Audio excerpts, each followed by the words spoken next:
1వ అధ్యాయం. బైబిల్ అందరూ తెరవండి. అందరి దగ్గర బైబిల్ ఉన్నాయిగా. బైబిల్ లేకపోతే నాకు చెప్పండి, డబ్బులు ఇవ్వండి, కొనుక్కొస్తాను. అమ్మా, నేనే తెచ్చేవాను. నాకు చెప్పండి, తీసుకురండి అయ్యా, డబ్బులు ఇవ్వండి, తెచ్చిస్తా. మీకు చదువు వచ్చినా రాకపోయినా మాత్రం ఖచ్చితంగా చేతిలో బైబిల్ ఉండాల్సిందే, గుర్తుపెట్టుకోండి. ఇర్మియా గ్రంథం 31వ అధ్యాయము 24 వచ్చి చదవండి. అలసియున్న వారి ఆశను తృప్తిపరచుదును, కృషించిన వారినందరినీ నింపుదును. చాలు. దేవుడు తన వాక్యము మన వెనుకల్లో దీవించును గాక. చిన్న ప్రార్థన. తండ్రి, వందనాలు నాయన, ఇంతవరకు స్తుతించాము, పాటలతో ఆరాధించాము, గణపరిచాము. ప్రభువా, నీ వాక్యం వినిచు ఉండగా మీరే మాతో మాట్లాడి మహిమ పొంది మీ రాజ్యం కొరకు మమ్మల్ని సిద్ధం చేయమని, నన్ను మరుగుపరచి మీరు ప్రత్యక్షపరచుకోమని యేసు నామములో అడుగుచున్నాము తండ్రి.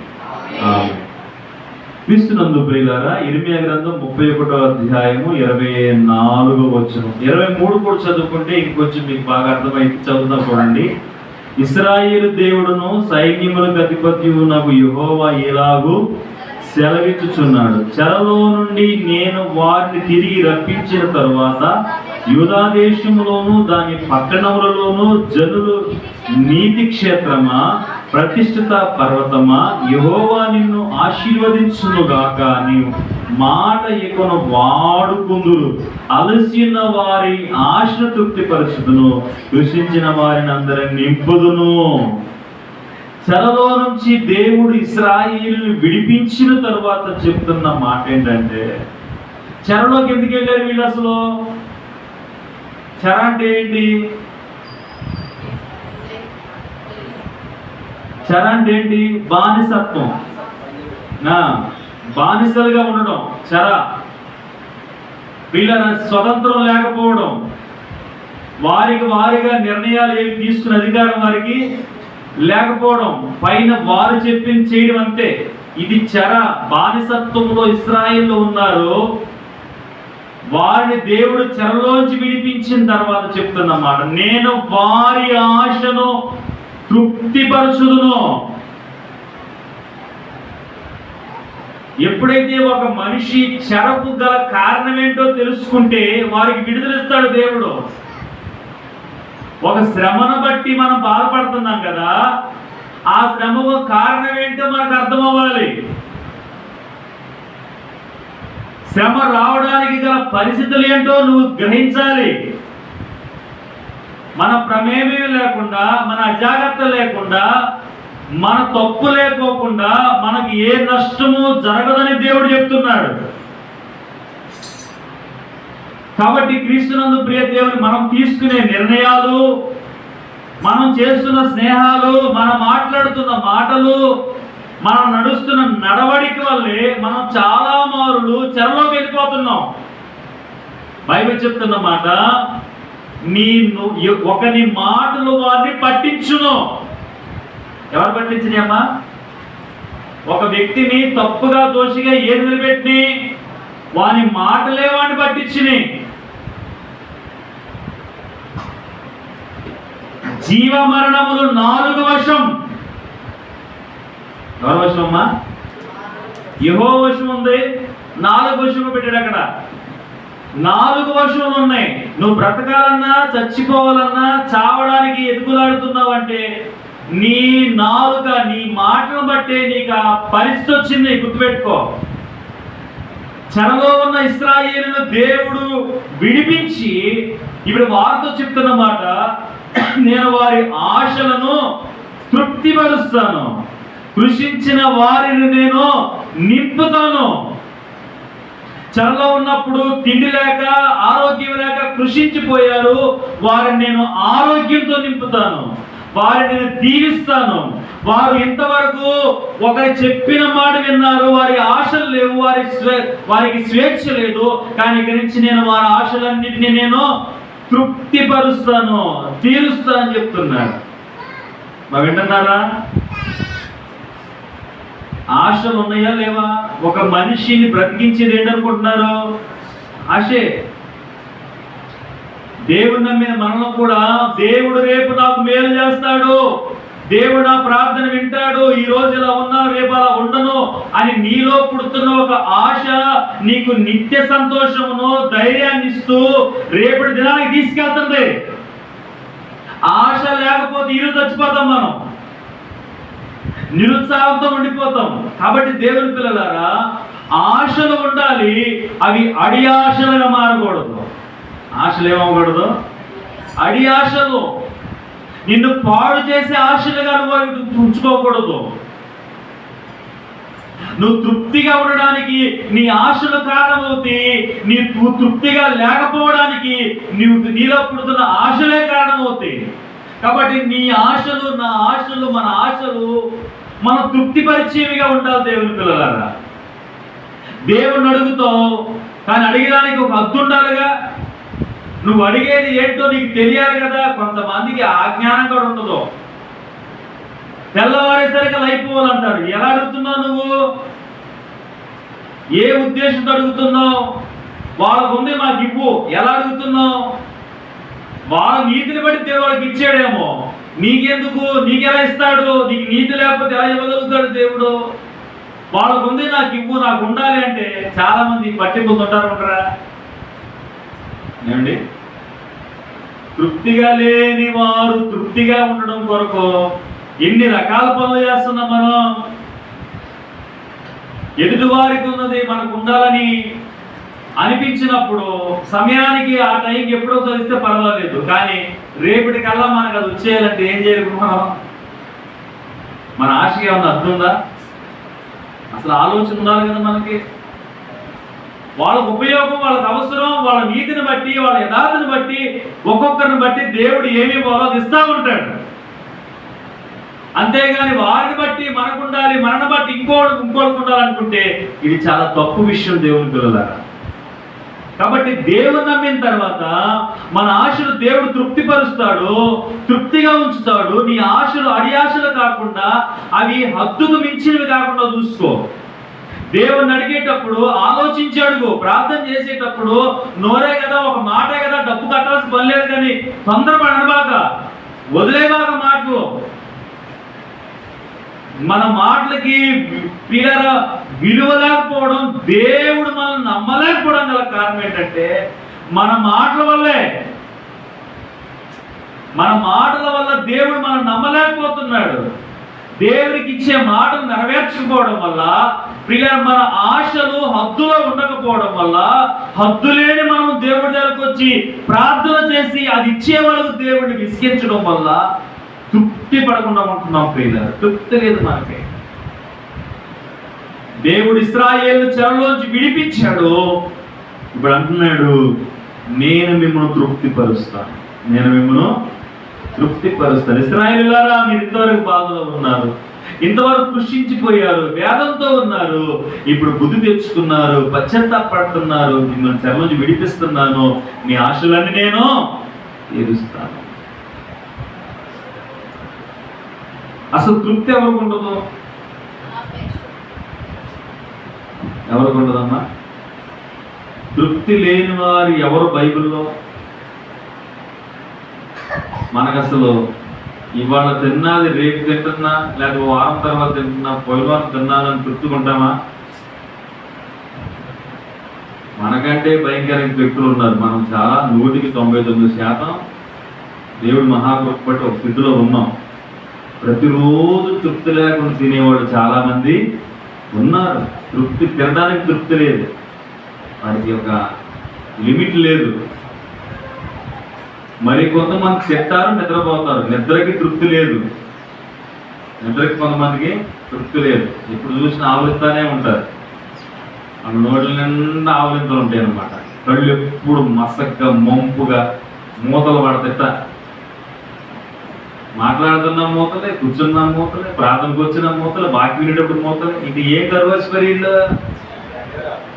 నిద్రకు తృప్తి లేదు. రాత్రంతా పొద్దున్నే పొద్దున్న 4ంటికి లేచారా, 3ంటికి లేచాను ప్రార్థన చేసి అలవాటు ఉందండి, అది కూడా లేదు. 5ంటికి, 7ంటికి, 8ంటికి, కొంతమంది తల్లి 9ంటికి లేచేవాళ్ళు ఉన్నారు. 9ంటికి లేచేవాళ్ళు కూడా ఉండి ఇక మళ్ళీ 9ంటికి లేచి బయటకు వచ్చి మళ్ళీ వాళ్ళు ఏమంటారు, నిద్ర చాలా బాగా నోరు తెరిచి ఆవలిచ్చి నిద్ర సరిపోవాలా. నిద్రకు తృప్తి లేదు, తిండికి తృప్తి లేదు. ఏం లేదమ్మా తిండికి, మీ దగ్గరికి వద్దాం. కొంతమంది బట్టలకు తృప్తి లేదు, బట్టలకి తృప్తి లేదు, ఎప్పటికీ తృప్తి ఉండదు, రాదు కూడా. దేవుడు కూడా దాన్ని విడిచిపెట్టేసేయడం పెద్ద ఒకసారి అనిపించింది. రాదేక నాకు ఇది చాలు, ఇది ఈ చీరకు చాలు ప్రభా అని నిండు హృదయంతో స్తుతించే ఆడవాళ్ళు ఉంటే ఎంత బాగుండో. ఉన్నారో లేదో, అసలు ఉంటే బాగుండు. దేవునికి స్తోత్రం. ఉంటే మంచిదే మీలో. నాకు ఇది చాలు. క్రిస్మస్ పండుగ ఒక్క చీర కొనుక్కోకుండా పండగ చేసుకున్న వాళ్ళు ఉంటే నిజంగా తృప్తి కలిగిన వాళ్ళు. దేవునికి స్తోత్రం. వీళ్ళారా, నేను మిమ్మల్ని ఏం వేరే అంటలేదు, కానీ తృప్తి, బట్టల దగ్గర తృప్తి, తిండి దగ్గర తృప్తి, నిద్ర దగ్గర తృప్తి, దానం దగ్గర తృప్తి.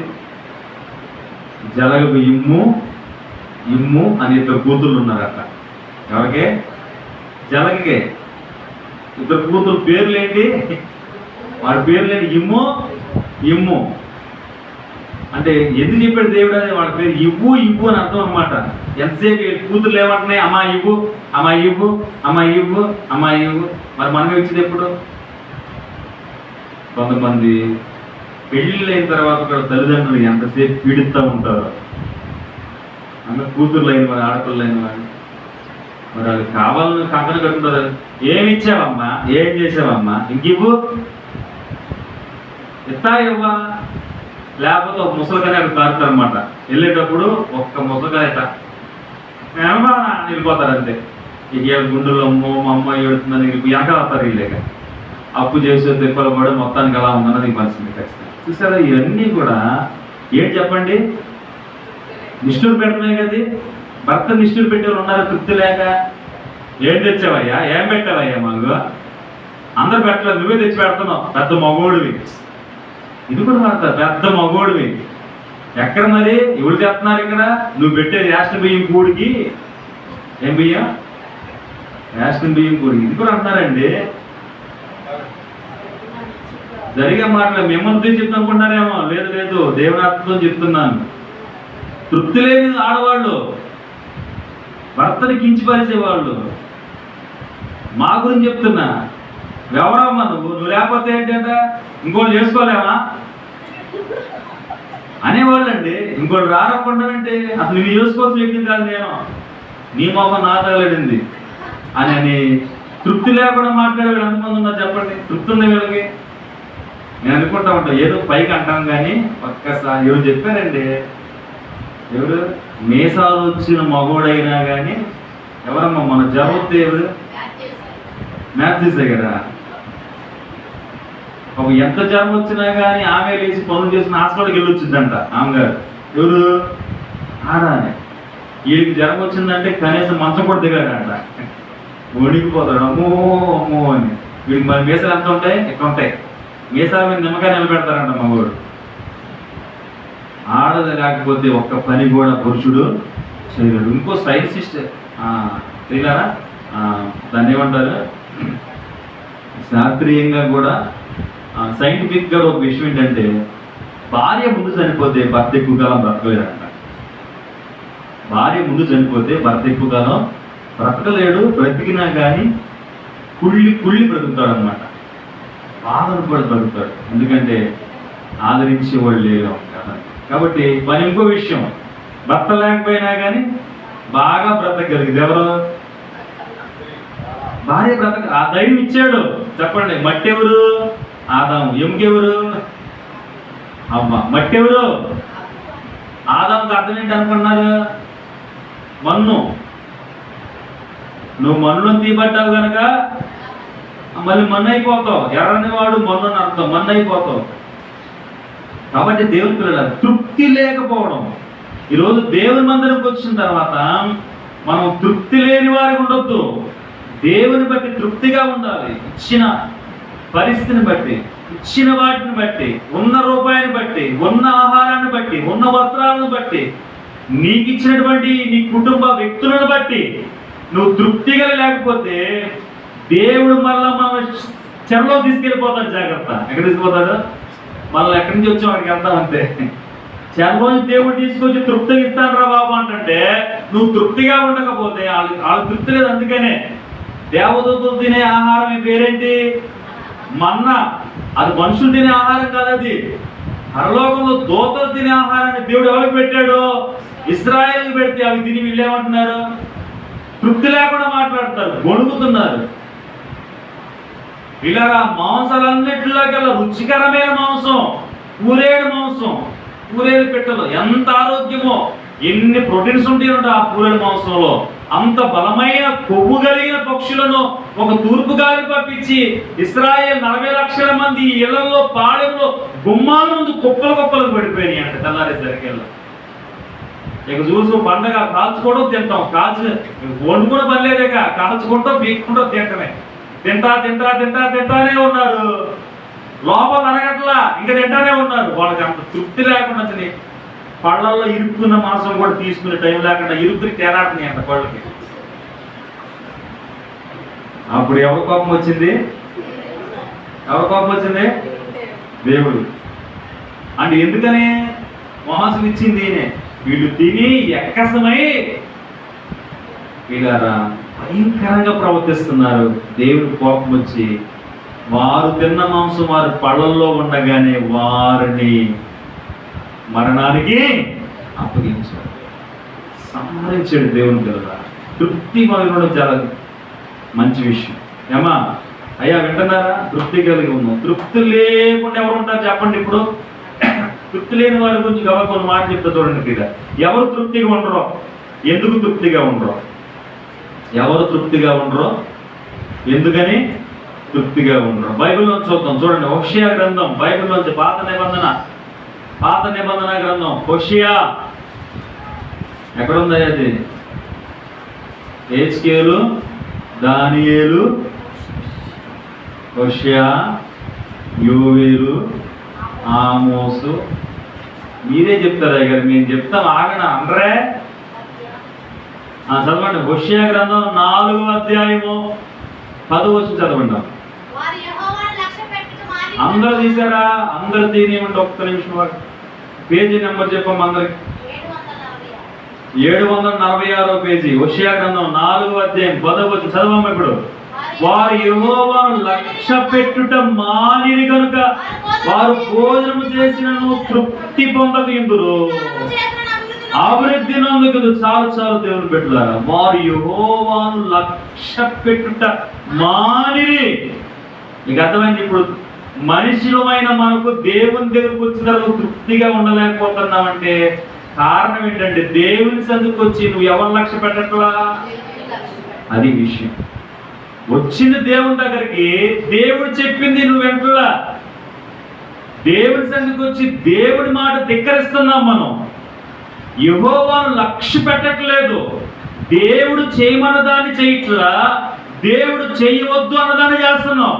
ఇది లక్ష్య పెట్టకపోవడం అంటే. సౌలుకు దేవుడు ఒక పని అప్పగిస్తే ఆ పని చేయకోకుండా తన ఇష్టమైన సొంత పని చేసుకొచ్చాడు. అప్పుడు దేవుడు అన్నాడు సౌలుతో, నీవు నా మాట లక్ష్య పెట్టలేదు సౌలు, నువ్వు నా మాట లక్ష్య పెట్టలేదు కనుక ఇదిగో నీకు మారుగా ఒక వ్యక్తిని నేను రాజుగా నిర్ణయించుకున్నాను. దేవుని లక్ష్య పెట్టకపోతే నీ స్థానాన్ని నువ్వు కోల్పోతావు. నీకు ఎన్ని పనులున్నా, ఎన్ని బాధ్యతలున్నా, ఎంత గొప్ప వ్యక్తివైనా, ఎంత పేదవాడవైనా, నువ్వు దేవుని సన్నిధికి వచ్చినప్పుడు నువ్వు దేవుని లక్ష్య పెట్టు. దేవుడు చెప్పింది విను. నువ్వు దేవుని లక్ష్య పెడితే దేవుడు నిన్ను లక్ష్య పెడతాడు. నువ్వు మొదటి ప్రాధాన్యత దేవునికి ఇవ్వు. నీ ఇంటి వాళ్ళు చెప్పారని దేవునికి సంబంధించిన పని ఆపేసావంటే నీ ఇంటి వాళ్ళు లక్ష్య పెట్టావు, దేవుడిని నిర్లక్ష్య పెట్టావు. క్రీస్తునందు ప్రియ దేవుని బిడ్డలారా, ఈరోజు ఇదే పరిస్థితి జరుగుతుంది భూమి మీద. యెహోవాను లక్ష్య పెట్టకపోయేది. దేవుడు హేబేలు అర్పణను లక్ష్య పెట్టెను, కయ్యోను అర్పణను లక్ష్య పెట్టలేదు. దేవుడు మనం లక్ష్య పెట్టాలి అంటే నీవు యెహోవా మాటను లక్ష్య పెట్టాలి.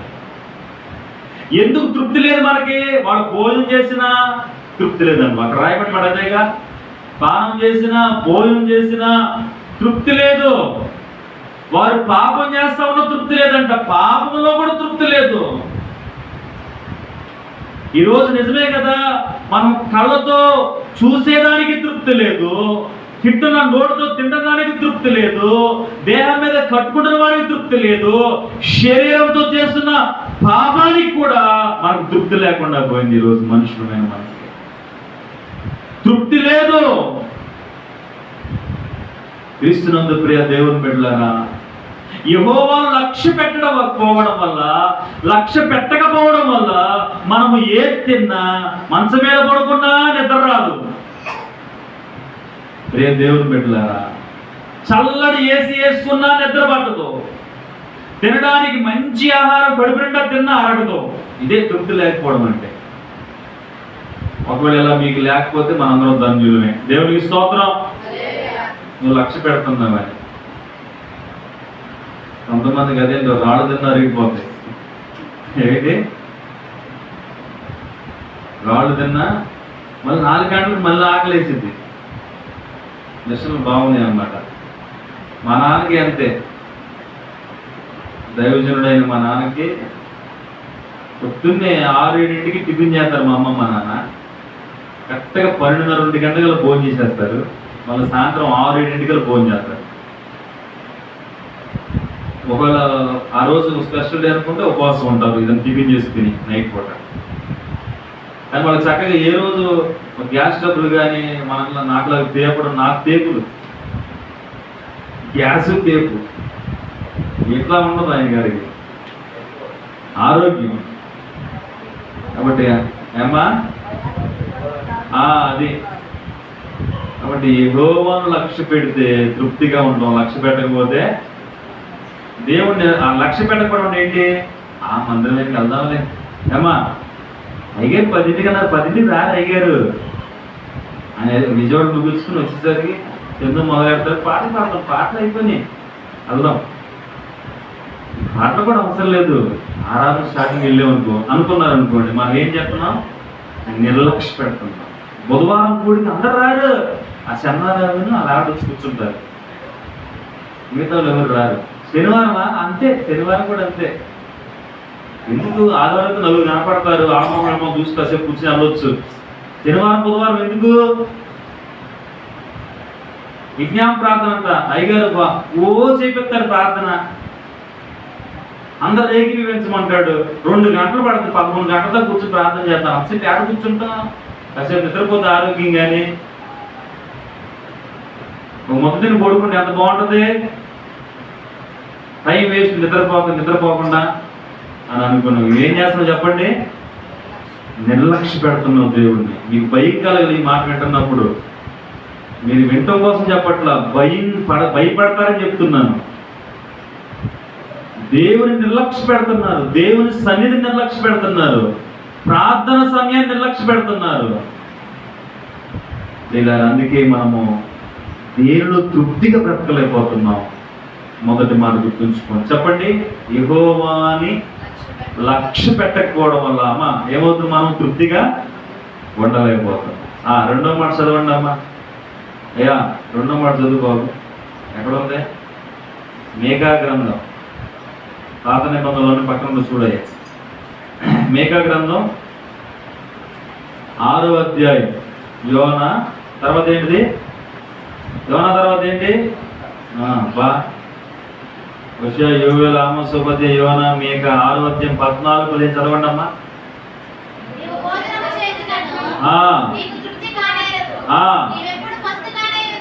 నువ్వెప్పుడు వాము అదొద్దు బాబోయ్. చదువు.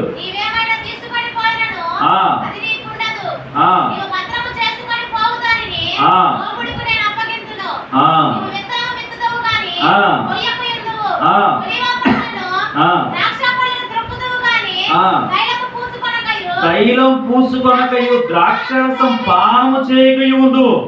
ఏలయనగా చెప్తున్నాడు, ఎందుకంటే ఏలయనగా అర్థం ఏంటమ్మా? ఎందుకనగా మీరు ఒమ్మిడి నియమించిన కట్టలను ఆచరించచ్చు, అహాబు ఇంటి వారు చేసిన క్రియలన్నిటిని అనుసరించచ్చు, వారి యోచన బట్టి నడుచుతున్నారు కనుక నా జనులకు రావలసిన అవమానం మీరు పొందక మిమ్మును వీటి పుట్టించు జనులకు పట్టణ నివాసులు అపహాస్యాస్పదంగా చేయబోతున్నాను. నాగండి ప్రియుల, అన్నం తిన్నా తృప్తి ఉండదు, పానం చేసినా తృప్తి ఉండదు.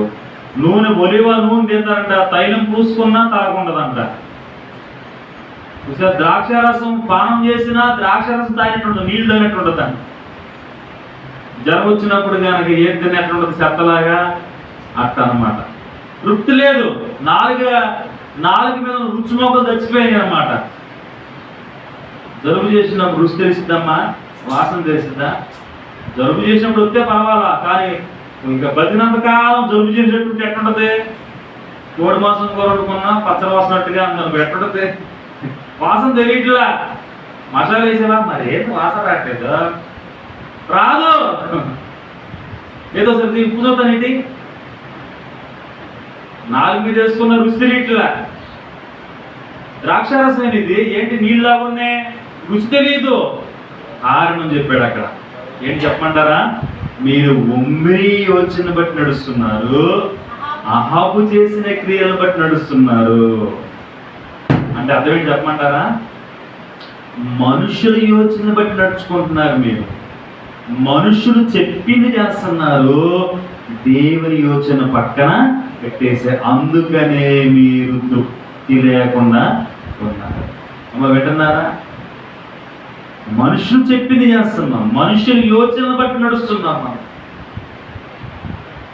ప్రియ దేవుని పిల్లలారా, గమనించాలి మనం. మీతో మాటి మాటికి ఒక దైవజనుడికి హెచ్చరిస్తున్న ఒక మాట ఏంటంటే, మీరు దేవుని యోచన బట్టి నడవండి, దేవుని సన్నిధిలో అడగండి, ప్రార్థన చేయండి. దేవుడు ఏదో ఒక యోచనిస్తాడు, ఎవరో ఒకరి ద్వారా మాట్లాడతాడు. దేవుడు ఒకరు చేయాలనుకున్నది నీకు చెప్పాలనుకున్నప్పుడు ఎలా చెప్తాడో తెలుసా? ఒక్కదాన్నే 10 మందితో చెప్పిస్తుంటాడు. చెప్పండి, అర్థమైందా మీ అందరికీ? దేవుడు ఇది చెప్తాం అని నీకు ఎలా తెలిసిందంటే, ఒక విషయాన్ని 10 సార్లు చెప్తూ ఉంటాడు. ఒకరు దేవుడికి ఇష్టం లేదనుకోండి, చెప్పడం మానేస్తాడు. కానీ మనం ఏం చేస్తున్నామంటే, దేవుని ఆలోచన పక్కన పెట్టి ఒమ్రి, అహాబు, వీళ్ళందరూ ఎవరు? భయంకర దుర్మార్గులు వీళ్ళు. అహాబు ఎవరు? యెజబేలు భర్త. మూతి ముడుచుకుని కూర్చున్నాడు. పిల్లరా, ఒక పేదవాడిని చంపించాడు. అహాబు ద్రాక్ష తోట పక్కన ఒక పేదవాడి ద్రాక్ష తోట ఉంటే అహాబు కన్ను ఆ పేదవాడి ద్రాక్ష తోట మీద పడింది. అది బాగా పండుతూ ఉంది. వెళ్ళి అడిగాడంట, నేను రాజును కదా, నాకు ఆ ద్రాక్ష తోట ఇవ్వాలి, కావాలంటే. అన్నాడంట పేదవాడు. నాబోతు, ఎవరతను? నాబోతు అనే పేదవాడు అన్నాడు కదా, అయ్యా మా పితరుల నుంచి ఈ చిన్న మొక్క, ఈ చిన్న పొలమేనయ్యా, నేను ప్రేమతో చేసుకుని ఇవ్వలేనయ్యా, ఏమనుకో బాగయ్యా అంటే, కోప్పడి బాధపడి ఇంటికి అందరూ కూడా ముడుతు పూసి కూర్చున్నారంట. ఈలోపు అమ్మగారు ఎంటర్ అయింది. ఎవరో ఇది ఎవరో యెజబేలు అనమాట. అహాబ్ భార్య పేరేంటి? యెజబేలు. ఎంత భయం బాట చూడండి. కొంతమంది పేర్లు భయాన్ని పుట్టిస్తారన్నమాట. కొంతమంది చూడడానికి భయం వేస్తారు కానీ పాప వాళ్ళ మనసు చాలా మృదువుగా ఉంటుంది. కొంతమంది మృదువుగా ఉంటారు కానీ వాళ్ళ ప్రవర్తన మాత్రం రాక్షసులాగా ఉండాలి. కాబట్టి మృదువుగా ఉండి భయంకరంగా ఉండాలా, భయంకరంగా ఉండి మృదువుగా ఉండాలో ఆలోచించుకోవాలి. యెజబేలు ఏమంటే భర్త దగ్గర ఏంటంటే అలా ఉన్నవేంటి, అన్నం తినలేదు, పెట్టలేదా? ఎవరక్కడ?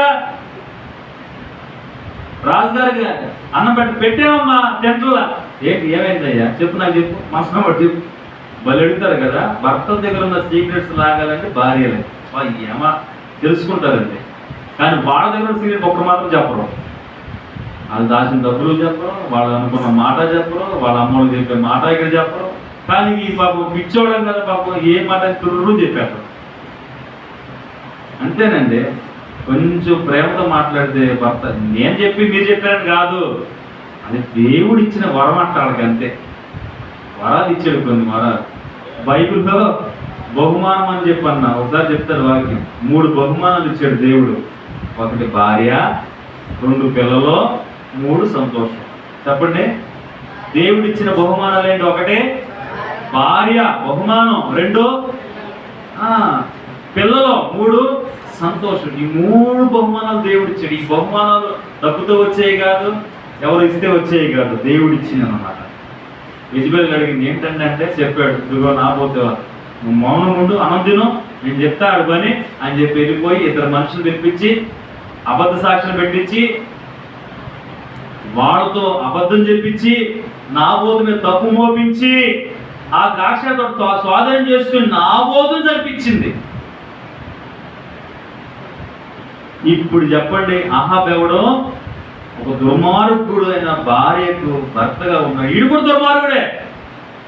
అంటున్నాడు దేవుడు, ఎందుకు మనం తృప్తి పడకున్నామంటే ఒక దుర్మార్గుడు, ఒక దేవుని నమ్ముకోకుండా ఒక పాపములో జీవిస్తున్న వ్యక్తి ఆలోచన బట్టి నడుస్తున్నావు నువ్వు. ఎంతమంది అండి ఈ రోజున వ్యభిచార పాపంలో ఉన్న వాళ్ళతో సాంగత్యం చేసి వాళ్ళు చెప్పిన మాటనే నడిచేవాళ్ళు ఎంతమంది లేరు?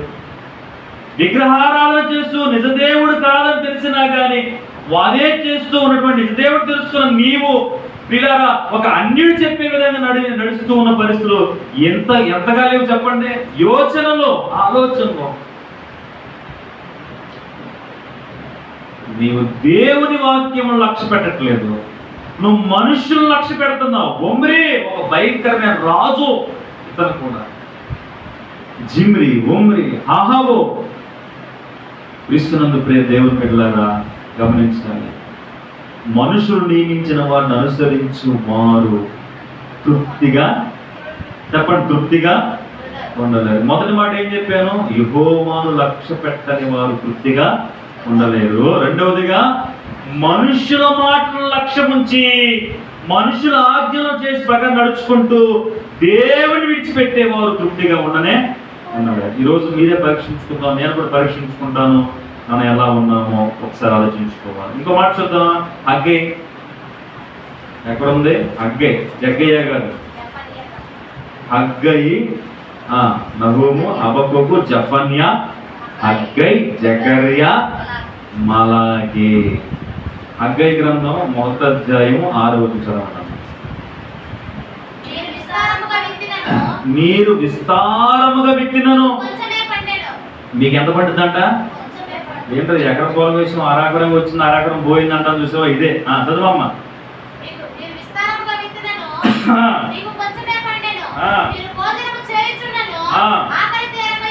ఉన్నది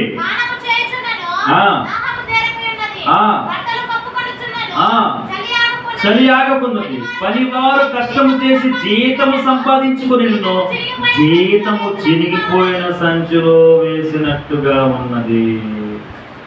అప్పు తర్వాత చదవండి, 8వ వచనం, 7వ వచనం. కాగా సైన్యములకు అధిపతి యెహోవా సెలవిస్తున్నగా మీ ప్రవర్తన గురించి ఆలోచించుకున్నది.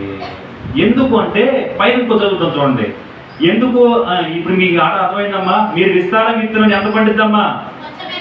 మీరు భోజనం చేయొచ్చును ఆకలి తీరదు, పానం చేయొచ్చును దాహము, బట్టలు కప్పుకున్నా కానీ చలి, పనివారు కష్టం చేసి జీతం సంపాదించుకున్న జీతం ఎక్కడ ఉంటుందంట? కష్టపడ్డావు కానీ ఎక్కడైతే డబ్బు తీసుకొచ్చే చినిగిపోయిన జేబీలో, చినిగిపోయిన సంచులో, చినిగిపోయిన పరుసులో వేసుకుంటే డబ్బులు ఎక్కడ ఉంటాయి? పరుసులు ఉంటాయా? జోబీకి చినిగిపోయి ఉందిగా, చిల్లు ఉందిగా ఏమ్మా. అప్పుడు ఏమైపోయినాయి డబ్బులన్నీ? నువ్వేమనుకున్నావు? పరుసు వేసి జిప్పేసి అనుకున్నావు, కానీ పరుసు కింద ఏముంది? బెజ్జం ఉంది. ఇప్పుడు ఏమి డబ్బులన్నీ ఏమైనాయి? తృప్తి లేదు, ఉండట్లా, నిలవట్లేదు. దానికి కారణం ఏంటంటే పైన చదవండి ఆ మాట ప్రియులారా. పైన చదువుదామా? 2వ వచనం. సమయం ఇంకా రాలేదు, ఈ యెహోవా మందిరమును కట్టించుటకు సమయం ఇంకా రాలేదని ఈ జనులు చెప్పుచున్నారే. అందుకు యెహోవాకు ప్రత్యక్షమై ప్రవక్త హగ్గై ద్వారా చదివించినదేమనగా, ఈ మందిరం పాడై ఉండగా మీరు సరమ్మి వేసిన ఇళ్లలో నివసించుటకు అది సమయమా? కాబట్టి సైన్యము గది యెహోవా సెలవిచ్చినదేమనగా మీ ప్రవర్తన గురించి ఆగండి. ఎందుకు తృప్తి ఉండట్లా? బట్టలు కప్పుకున్నాం, చలి చలి, 3 పూటలు కాదు, కోట పెంచాం, 5 పూటలు తింటున్నాం. ఆకలేస్తుంది ఏంటి? బయటికి టిఫిన్ చేసాం, పొద్దున్నే 10ంటికి మళ్ళీ ఆకలేస్తుంది, 12ంటికి ఆకలేస్తుంది, 2ంటికి ఆకలేస్తుంది, మళ్ళీ 4ంటికి ఆకలేస్తుంది. ఏం ఎంతకన్నా కలుపుకోలేదు అనుకుంటాను. చూసారా? తృప్తి లేకపోవడం కారణం ఏంటంటే నేను చెప్తున్నమాట ఏం చెప్పండి అమ్మా, దేవుని మందిరమును నిర్లక్ష్య పెట్టారు. అమ్మా దాని అర్థం ఏంటంటే పైన రోజు నుంచి దేవుని లక్ష్య పెట్టారు. మొదటి మాట ఏం చెప్పాను, యెహోవాను లక్ష్య పెట్టని వారు తృప్తిగా ఉండరు. రెండవ మాట ఏంటి, దేవుని మాట కోకుండా మనుషుల మాటల ప్రకారం నడిచేవారు తృప్తిగా ఉండరు. మూడవదిగా దేవుని మందిరాన్ని నిర్లక్ష్య పెట్టేవారు కొరతగా పొదువుగానే ఉంటారంట. ఇది తృప్తి లేకపోవడం అంటే. కాబట్టి మూడవదిగా దేవుని మందిరాన్ని ప్రేమించాలా వద్దా? దేవుని ఎంతగా ప్రేమించాలి? దావీదు ఏమని ప్రేమించాడు? దావీదు ఏమని ప్రేమిస్తున్నాడు? నీ మందిర ఆవరణంలో ఒక్క దినము గడిపితే భక్తిహీనుల పురాణంలో నివసించుట కంటే నీ మందిరపు ఆవరణములో గేటు వద్ద నివసించుట మనకి. దాని రివర్స్ చెప్పండి, మందిరములో ఉండడం కంటే చెమట్లు పడుతూ మాటలు చెప్పుకుంటూ ఇంట్లో కూర్చుంటాం ఆశీర్వాదకరం అని అనుకుంటాం. అంతేనా? ఇలా గమనించాలి. దేవుని మందిరంలో దేవుని పనులు ఇలా సంవత్సరాది మొదలుకొని సంవత్సరాంతం వరకు ఆయన కనులు దేవుని స్థలం మీద ఉంటాయి. దేవునికి స్తోత్రం. మనం తృప్తి లేకుండా కారణం ఏంటంటే దేన్ని మనం నిర్లక్ష్య పెట్టాం. అక్కడ చెప్తున్నాడు, దేవుని మందిరం పాడై ఉండగా మీరు సరంబి వేసిన గృహాల్లో ఉండటకు ఇది సమయమా? దేవుని మందిరంలో ఉండకోకుండా దేవుని ఆలయాన్ని ప్రేమించకుండా, మీ అందరికి చెప్తున్నాను, వచ్చే ఆదివారం కల్లా ముసలోళ్ళు, పెద్దోళ్ళు, పిల్లలు ఏమైనా ఉన్నవాళ్ళని చెప్తున్నాను, మందిరం అంతా శుభ్రంగా ఉండాలి. మొత్తం పైన బూజు అంటున్నారమ్మా. ఆ గదులు, ఈ మందిరము అంతా కూడా ఏముండాలి? శుభ్రంగా ఉండాలి. బూజు ఉండకూడదు అనమాట. వింటున్నారమ్మా? అమ్మో మేము రాలేక అయ్యగారు ఏదో గంటసేపు ప్రారంభం చేసుకుంటాము, మనం వస్తున్నాము, బూజు దొరకమని, దొడ్లు గడగమని, ఏది మాకు ఇస్తారా అనుకుంటారా? మీ ఇష్టం, మనం ఏం చేద్దామమ్మా. మధ్యన బయట గడ్డి పేయకండి అని చెప్పేసి అన్న ఆ వారికి వర్షం పడుతుందమ్మా, సరదం పేయకండి. ఆ గడ్డి, ఈ బూజు, ఈ మందిరంలో పని ఎవరు చేసుకోవాలి? ఇవాళ అక్కడ కూడా చెప్పాను, రాత్రిలో పడుకుంటున్నా పొద్దున్న లేచి నేను చూసుకుని పట్టాలు వేసుకుని నీళ్లు పట్టి దొడ్లో పెట్టి, నేనేం బాధపడలా. అది ఆశీర్వాదం నాకే వస్తుంది. ఆశీర్వాదం నాకు, మీకు ఆశీర్వాదం వద్దా? మీ ఇంట్లో కడుక్కుని మీ బట్టలు ఉతుక్కుని ఏనాడైనా మీరు ఎవరైనా వచ్చి మా ఇంటికి ఒక బట్టలు ఉతికారు? మా బట్టలు ఎప్పుడైనా మీ ముఖాలందరూ అడుగుతున్నా, అందరూ అడుగుతారు, ఏనాడైనా దైవజనుడు బట్టలు ఉతికి ఆశీర్వాదం ఏనాడైనా మీకు అనిపించిందా? ఏమ్మా కొన్ని అంట్లు అడిగారు మా ఇంటికి వచ్చి, అప్పుడు ఒకసారి 2 సార్లు పాప మా పెద్దలు వచ్చింది, 100 మంది వచ్చారు. మీకు అనిపెట్టాలని ఎప్పుడన్నా దైవజనుడు ఇంట్లో చేస్తే దేవుడు చేసినట్టు ఆశీర్వాదం అనిపెడుతుందా? మేము మిమ్మల్ని ప్రేమించి పర్లేదు అంటున్నామంటే మీరు దాన్ని వేరేగా అనుకోబాకండి. అవి ఎన్ని చెప్పినా దైవజనుడు ఇంట్లో పని చేయాలి, మందిరంలో పని చేయాలన్న ఆలోచన మీకు తట్టాలి. మేమేదో ఉన్నంత మాత్రం చెప్పినంత మాత్రాన కాదు, మీకు ఆ ప్రేరేపణ రావాలి. ఎంత చేసినా మాకు తక్కువే, దీవినది దైవజనుడు పాదతుడు దుర్బెల్ల మాకు ఆశీర్వాదమే అని ఆలోచన మీకు తట్టాలి. దేవుని మందిరమును దేవుని పని నిర్లక్ష్య పెడితే తృప్తిగా ఉండనే. కాబట్టి బూసుకల్లా తీసుకొచ్చి అమ్మ శుభ్రంగా చూసి అన్ని లైన్ చేసి పెట్టండి. దేవుని మహాకృపను బట్టి ఇవన్నీ ఫ్యాన్స్ స్పీడ్ తిరుగుతున్నాయి అంటే ఆలోచించారా? ఎందుకు తిరుగుతున్నాయి? దేవుడు వాటికి సిద్ధపరిచాడు. దేవునికి స్తోత్రం. అన్ని ఫ్యాన్స్ స్పీడ్ తిరుగుతున్నాయి, గమనించలేదా? ఎందుకు గమనిస్తాం మనం? చెప్పండి. యెహోవాను లక్ష్య పెట్టకపోతే తృప్తిగా ఉండలేవు. అమ్మా అర్థమవుతుందా? ఇంట్లో తృప్తి ఉండదు, పిల్లలతో తృప్తి ఉండదు, తింటే తృప్తి ఉండదు, నిద్రపోయిన తృప్తి ఉండదు. ఎంతమంది చీర కట్టుకున్నా పక్కన చీర మీదే చూపు ఉంటుంది. కారణం ఏంటి? తృప్తి లేదు. కాబట్టి దేవుని లక్ష్య పెట్టకపోతే తృప్తి ఉండదు ఒకటి. రెండవదిగా మనుషులను బట్టి నడుచుకుంటే మనకు తృప్తి ఉండదు. మూడవ దేవుని మందిరాన్ని నిర్లక్ష్య పెడితే మనకు తృప్తి ఉండదు. అర్థమైందమ్మా?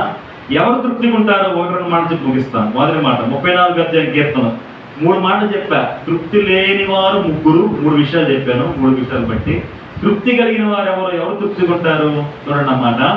కీర్తనలు 34, 9, 10 వచనాలు త్వరగా.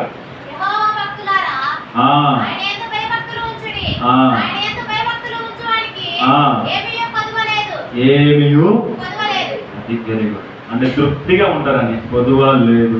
దేవుని యందు భయభక్తులు గల వారికి అమ్మా ఏముండదు? ఏదియు పొదువు ఉండదు, అన్ని సమృద్ధిగా ఉంటాయి. దేవునికి స్తోత్రం. దేవుని యందు భయభక్తులు కలిగి ఉంటే తృప్తిగా ఉంటుంది. భయభక్తులు అంటే ఏంటి? ఆదివారం గుడికి రావడం అయ్యారు, అప్పుడప్పుడు బుధవారం గుడికి రావడం, అప్పుడప్పుడు శనివారం, అప్పుడప్పుడు ఆలయం ప్రార్థనకు ఎదురు రావడం, అదే అయిపోయింది. ఇది కాదు భయభక్తులు అంటే. ఆదివారం మందిరంకి వచ్చినప్పుడు ఆడవాళ్ళని ముసుగేసుకోవాలండి. ఈ భక్తి కాదా? భక్తి ఇది కాదు. చెడుతనమును విడిచిపెట్టడం భక్తి. అది చెప్పండి ఏంటిది? చెడుతనాన్ని మానుకుని దేవుని సన్నిధికి రావడం భక్తి. కాబట్టి ఎవరైతే యెహోవాయందు ఈ చెడుతనాన్ని విడిచిపెట్టిన భక్తి కలిగిన వారు ఉంటారో వారిని దేవుడు ఏ కొదువ లేకుండా వారిని ఉంచుతాడంట. దేవుని బిడ్డలారా 19వ అధ్యాయం సామెతల గ్రంథం 19:23. సమయం అయింది, నేను ముగించిపోతాను. 19వ అధ్యాయం 23 చదవండి అమ్మా. భయభక్తులు కలిగి ఉంట జీవ సాధనము, అది కలిగిన వాడు తృప్తుడై అపాయము లేకుండా బ్రతుకు. దేవుని యందు భయభక్తులు కలిగిన వాడు తృప్తుడై ఉన్నమాట. అంటే అర్థం ఏంటి? తృప్తి కలిగిన వాడే అపాయము లేకుండా బ్రతుకు. ఎవరనగానే చెప్పాలి. ఎవరు? యెహోవా యందు భయభక్తులు కలిగిన. ఇది మొదటి మాట. రెండవ మాట 36వ కీర్తన 8వ వచనం చదవండి అమ్మ. 36వ కీర్తన 8వ వచనం ఫాస్ట్ గా. ఒకళ్ళు 65వ కీర్తన 4వ వచనం కూర్చోండి. ఒకడు 36, 8, 65. అబ్బబ్బా, నీ మందిరంలో ఉన్న సమృద్ధి వలన ఎట్లున్నారమ్మా? ఎలా సంతృప్తిగా ఉన్నారు? దేన్ని బట్టి చెప్పండి? ఆగండి. నీ మందిరంలో ఉన్న సమృద్ధి వలన వారు ఎలా ఉన్నారు? సంతృప్తి నుంచున్నారు. అంటే ఎక్కడ ఉంది సమృద్ధి? తృప్తి ఎక్కడ ఉంది? దేవుని సన్నిధిలోకి వచ్చింది. ప్రార్థన చేసుకుని చూడు, ధైర్యంగా ఉంటావు. దేవుని వాక్యాన్ని విని వెళ్ళు, ఎంత ధైర్యంగా ఉంటావు. బాధ వచ్చిన మందిరంలోకి వచ్చి 7 గంట సేపు ఎంత ధైర్యంగా ఇంటికి వెళ్తావు, ఎంత తృప్తిగా ఉంటావు. నీ బాధ దేవుడికి చెప్పుకో. నీ మందిరంలోకి వచ్చి దేవుని దగ్గర నీ భారం అంతా దించుకుని వెళ్ళు, తృప్తిగా ఉంటావు. ఇంట్లోనే ఏడుతావు, ఇంట్లోనే కూర్చుంటావు, బయటికి రావు. నా ఎందుకు వెళ్ళిందండి అసలు నాకు అర్థం కావట్లా. గొడ్రాలు అంటే పరిగెత్తుకుంటూ షిలోహోలో ఉన్న యెహోవా మందిరంలోకి వెళ్ళి పడి ఏడుతుందంట. ఆమెకు అర్థమైంది మందిరంలో ఏముందో అనేది. ఈరోజు మందిరం పక్కనే ఉన్నా వచ్చి మనం పడి అడగలేకపోతున్నాం, ప్రార్థన చేసుకోలేకపోతున్నాం. మందిరంలో ఉన్నవాడు సంతృప్తిగా ఉంటాడు. ఈసారి 65వ కీర్తన 4వ వచనం చదవండి. నీ ఆవరణంలో నివసించినట్లు నీవు ఏర్పరచుకుని చేర్చుకునేవాడు ధన్యుడు. నీ పరిశుద్ధాలయం చేత, నీ మందిరములోని మేలు చేత మేము తృప్తి పొందేదము. ఎలా ఉన్నామా? ఎక్కడ దేని చేతంట? నీ మందిరములో ఉన్న తృప్తి చేత మేమేమిటాం? మందిరంలో ఏముంది? మేలు. ఆ మేలు మనల్ని ఏం చేస్తుంది? మొదటి మాట, క్రీస్తునందు ప్రియ దేవుని బిడ్డలారా, తృప్తి కలిగిన ఉంటాం మనందరం కూడా. దేవుని యందు భయభక్తులు కలిగిన వాళ్ళు తృప్తిగా ఉంటారు. రెండో, దేవుని మందిరంలో నివసించేవారు, దేవుని మందిరాన్ని ప్రేమించేవారు ఎలా ఉంటారు? తృప్తిగా ఉంటారు. ఇంకో మాట చెప్పి నేను ప్రార్థన చేస్తాను. చూడండి ప్రియ దేవుని బిడ్డలారా, లేవియా కాండం 26వ అధ్యాయం 4వ వచనం చివరి మాట. తృప్తి లేకుండా ఉండేవాళ్ళు ఎవరు, తృప్తిగా ఉండేవారు ఎవరో మీకు చెప్తున్నాను. ఆ ఈ 3 విషయాలు చెప్తున్నాను. దేవుడు చెప్తున్నాడు, నేను మీ ఆశలు తీర్చి తృప్తిగా ఉంచుతాను అన్నాడు ఇర్మియా గ్రంథంలో. అదొకటి లేవియా కాండం 26:4 చివరి మాట ప్రార్థన. ఎక్కడమ్మా ఇప్పుడంట? వర్షాకాలంలో వర్షం ఇచ్చేదను.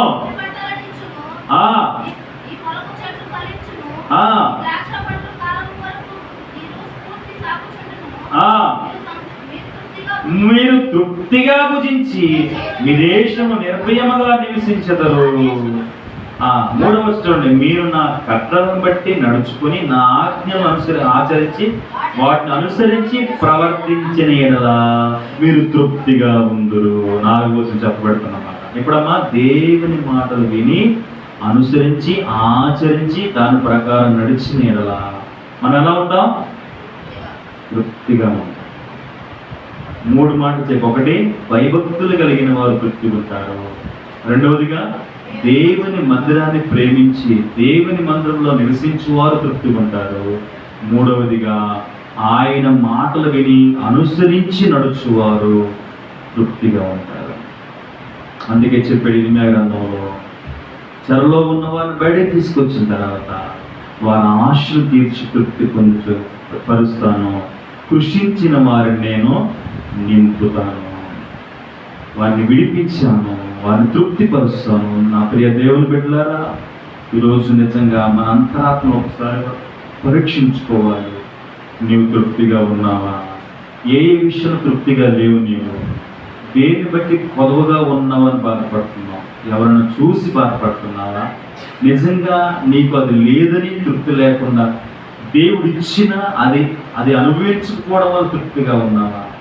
దేన్ని బట్టి బాధపడుతున్నావు? ఈరోజు నువ్వు తృప్తిగా ఉండాలి అంటే భయభక్తులు కలిగి ఉండు, దేవుని మందిరాన్ని ప్రేమించు, దేవుడి వాక్యాల ప్రకారం నడుచుకో, తృప్తిగా ఉంటావు. 3 విషయాలు చెప్పా.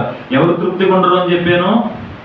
యెహోవాను లక్ష్య పెట్టని వారు. 2 మనుష్యుల మాటల ప్రకారంగా నడిచేవారు. 3 దేవుని మందిరాన్ని ప్రేమించని వారిని నిర్లక్ష్య పెట్టేవారు.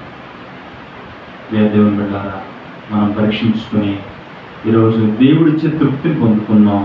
దేవుడు చేయమని చేద్దాం, దీవించబడతాం. అతి గొప్ప దేవుడు మనం దయచేయను కనుక ఆమేన్. ప్రార్థన చేసుకుంటాం. మోకరించండి, కళ్ళు మూసుకొని చిన్న ప్రార్థన చేసుకుంటాం.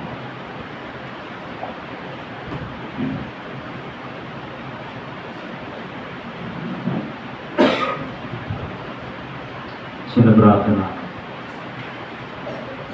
దేవుని వాక్యం విన్నాం. ఇప్పుడు మనం నోరు తెరిచి చిన్న ప్రార్థన చేస్తాం. ప్రభువా, నిజమే